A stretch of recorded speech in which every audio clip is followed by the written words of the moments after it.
Hello everyone, my name is Erwin Javier and welcome to my trading channel. Ngayong araw mga kaibigan, makakita kayo ng mga kakaibang trading techniques dahil gagamit tayo ng dalawang asset ng sabay habang nagte-trade. Gamit itong mga sumusunod na strategy, ang Bollinger Band, Parabolic SAR at Stochastic RSI. Siyempre kung hindi nyo pa napanood yung mga videos natin tungkol sa strategy na to, panoorin nyo muna yan dahil hindi nyo maintindihan tong video na to kung hindi nyo alam itong mga techniques na to. So ngayon naghihintay lang tayo ng opportunity na pwede na tayo mag-trade. Ang ating main indicator dito ay ang ating Bollinger Band strategy. So hihintay nating dumikit itong gumagalaw na linya na to dito sa ating Bollinger Band, which is yung kulay pula. Yan, kulay pula na dalawang linya. Kapag ito dumikit sa gilid, automatic magka-trade tayo.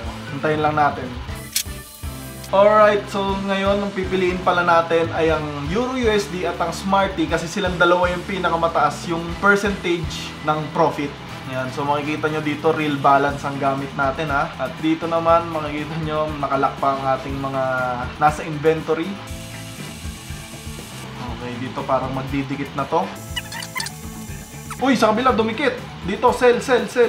Okay guys, kung makikita nyo, sobrang dami ng trade na ginawa natin simula nung nagdikit siya. Ayan, hindi ko na nabilang kung ilang sell ba yan. 1, 2, 3, 4, 5, 6, 7. Okay, 7,000 pesos agad yun guys. So, tingnan natin kung makaka-profit tayo dito sa ginawa natin. Pero ito, bagong technique to na natutunan ko. Ayan na, uy, bumaba na guys, bumaba na. Ayan, kung makikita nyo, para sa ating unang trade. Uy, naku, oy, sa ating unang trade ay mali, pero yung pangalawa, pangatlo, pang-apat, pang-lima, at pang-anim, at pang-pito ay tama at naka-profit tayo sa anim na trade. Okay, isa lang yung mali natin doon ha.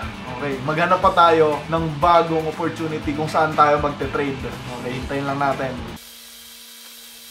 Sa ngayon, wala pang masyadong signal na didikit siya dito sa gilid. Kasi guys, sa mga hindi nakakaalam, ang Bollinger Band, kapag yung linya sa gitna ay dumikit sa gilid, ibig sabihin malaki yung tsansa na magre-reverse yung market. Tapos gagamitin naman natin yung dalawang indicator, which is yung RSI tsaka yung SAR to confirm our Bollinger Band.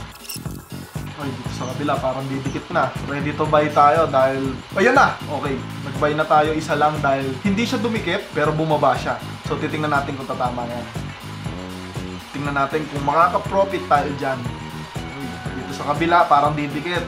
Magbabay na din ako dito. Isa lang kasi hindi siya dumikit eh. So hindi pa tayo very sure na magre-reverse yung market. Gagamitin lang natin yung technique na maraming trade. Kapag sure na tayo dun sa trade natin. Nakikita nyo, bumababa pa. Nako, sa kabila bumaba. Ayun, mali. So magbabay ulit ako dito dahil malapit siya sa ating gilid ng Bollinger Band. So dito magbabay na ako ng marami. Eto na, dahil na-confirm ng RSI at ng SAR na aangat yung market. Ayan, nakikita nyo kung gaano karami. Kung bibilangin natin yan, 1, 2, 3, 4, 5 trades. So 5,000 pesos yon. Tingnan natin dito sa kabila, mukhang sa ating Euro USD mukhang magkakamali na naman tayo. Pero dito sa ating Smarty, uy, ayun, nagkamali. So sa ating Smarty mukhang maganda. Aangat tayo at makaka-profit. Tingnan natin, 5 trade to. Ilan ang profit?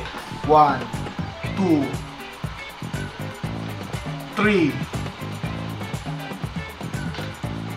4, 5. Boom! Nakita nyo, naka-5 beses tayong trade and 5 profit. So, hindi ko alam kung nakamagkano na tayo ng profit. Basta ang alam ko, ang taas na ng profit natin, guys.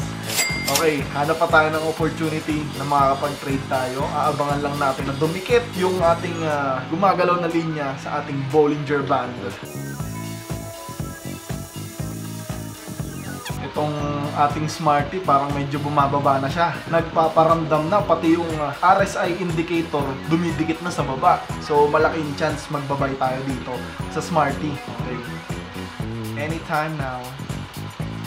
Okay, dito sa Euro USD parang sumisikip na yung Bollinger Band natin. Baka mag-sell tayo dito pag dumikit. Okay, one sell dahil lumapit. Another sell dahil medyo sure. Okay.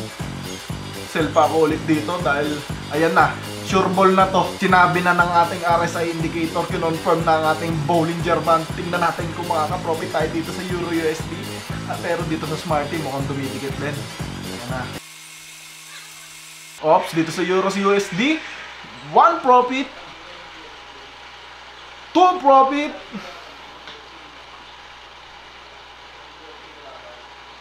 3 profit, 4 profit, 5 profit.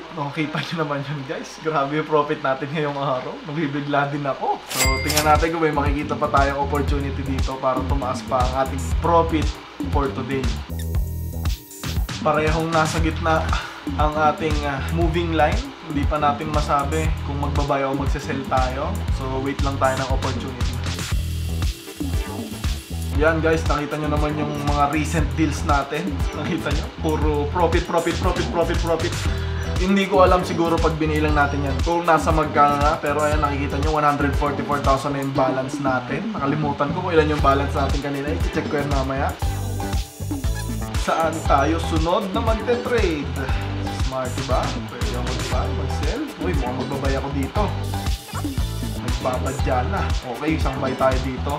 Kasi mukhang aangat siya. Isa lang dito. Magsisell ako dito. Ayan, dumikit. Nakailan tayo?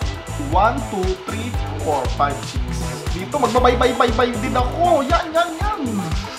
Kasi, ayan na. Kinonfirm. Sell. Dito rin. Ayan na. Sagad na to guys. All in.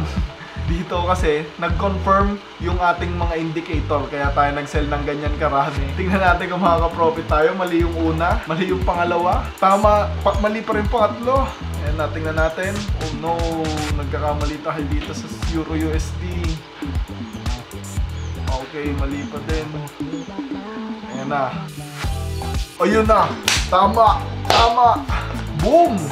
Profit. Okay? Ngayon, i-check natin kung magkano yung profit natin kanina. Okay guys, yung balance natin kanina is nasa 112,000 and ngayon, nasa 150,000 pesos na tayo. So, nagkaroon tayo ng almost 40,000 pesos profit. Ayan, syempre, kung gusto nyo matuto mag-trading, mag-subscribe na kayo dito at panoorin natin mga previous videos. Kita-kita sa susunod na trading video. Subscribe!